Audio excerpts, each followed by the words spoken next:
Mag-asawang sakay ng tricycle patay sa karambolan ng mga sasakyan sa Santo Tomas, Pangasinan. Insidente, nahuli cam. Nakatutok si Glam Calicdan Dizon.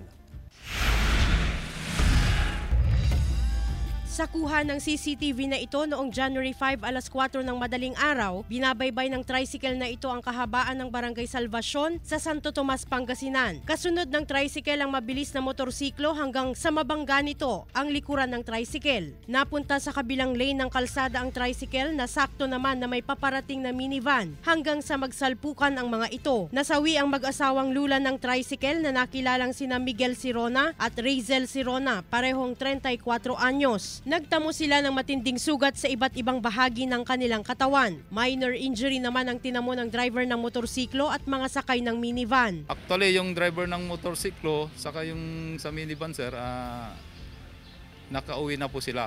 At yung kanilang mga pamilya nag-usap nung linggo, yung araw din yun. At yung pamilya ng biktima ay ayaw na pong mag-file ng case, so pinarinisan kami ng affidavit of desistance. So wala kami magawa kundi i-accept yun at notarize naman. Kasalukuyang nakaburol ang mag-asawa sa kanilang bahay sa Alcala, Pangasinan. Tumanggi na ring magbigay ng pahayag ang kaanak ng mga biktima. Kasama si Ron Taniedo, Glam Calicdan Dizon, One North Central Luzon.